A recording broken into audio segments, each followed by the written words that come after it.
Welcome Dogs Crew to Stevens Court. We're standing in the main courtyard right next to the community center. This is a map of Stevens Court.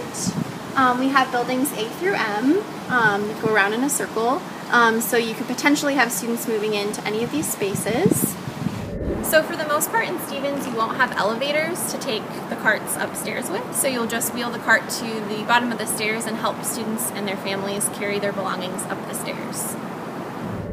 The restrooms are located inside the community center, right to the right as you walk in. This is the Stevens Court Residential Life Office, so if you're volunteering for Mercer or Stevens Court as a volunteer, this is where you will check in. The office is located right at the bottom of Building K. Hi Dogs Crew! Welcome to Mercer Court. We are standing right now outside of Mercer Building A. This is a map of Mercer and the layout of the different entrances we have at all the buildings. As you can see, building B and C are oriented north and south. The entrances B1 and C1 are on the north end of the buildings. This is also where the lower numbered apartments, for example, 401 to 405 would be accessed via elevator. The B2 and C2 entrances are on the south end of the building, and you can access the higher numbered rooms from this end. This is also the only entrance that will get you to the second floor of both building B and C. For Mercer A, it is oriented east to west. So there are two different entrances, A1 and A2, that you can use.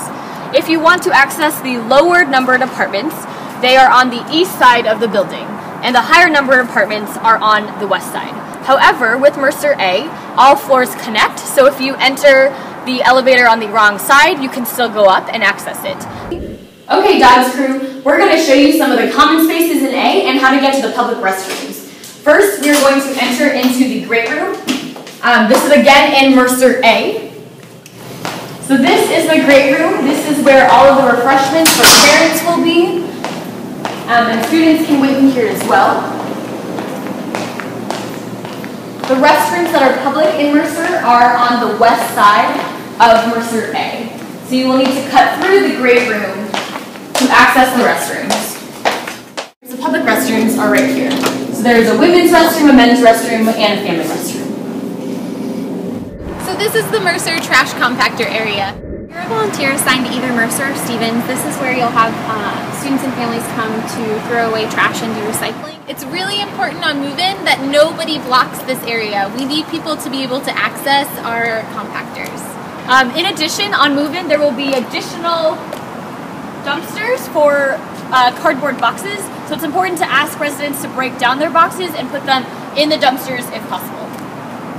So next to the Residential Life Office is the W33 parking lot. The entrance is right between Mercer and Stevens, so this is where you'll actually push carts to and meet students and families at their vehicle and help them start unloading their belongings to take either to Mercer or Stevens. So on move-in day, cars are going to come down this street, Adams Lane, and they're going to stop here, be met by a Dogs Crew member or coordinator who will give them a number and send them into the garage.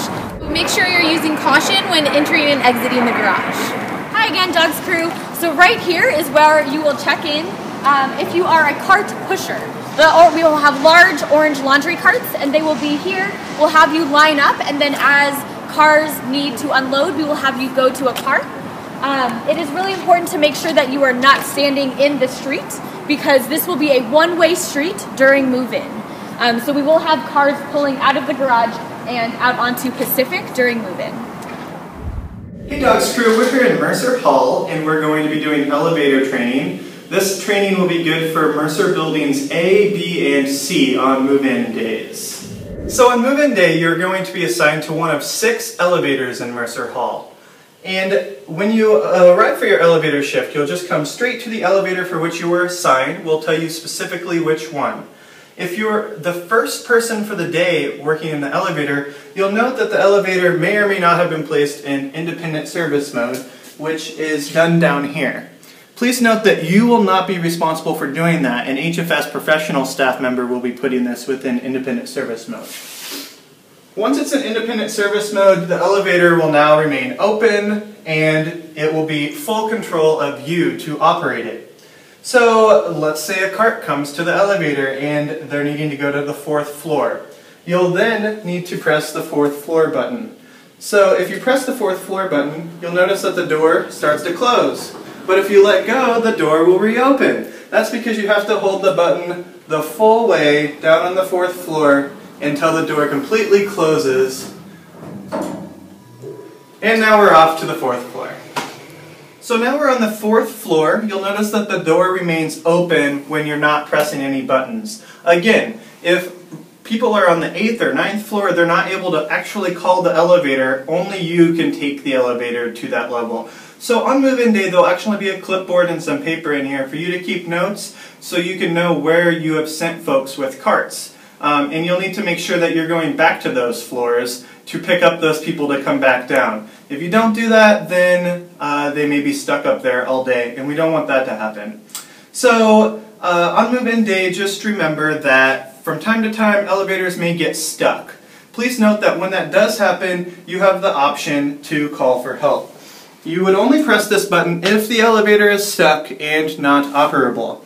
This will connect you with the University of Washington Police Department, and they'll dispatch the elevator crews to come and help. Additionally, we'll have information in here as to which office you can call to contact us, which will be the Leadership and Programming Office. Otherwise, just remain calm and know that we have staff on call that day that will respond to fix any issues within our elevators very quickly. So that's really the elevators. It's pretty simple to use. If you have any issues on move-in day, please make sure you let us know. But the last thing and most important thing to tell you is at the end of your shift, and when you're waiting for someone else to come and relieve you, never leave the elevator unattended. That includes the last shift of the day. Wait until an HFS staff member comes and removes the elevator from independent service. Otherwise, the elevator may be on any floor and we may not be able to find it. So make sure that you do wait until someone relieves you from your shift. That's all. Looking forward to seeing you on move-in day. Well, DAWGs crew, that's Mercer Court. Thank you so much for volunteering. We'll see you on move-in.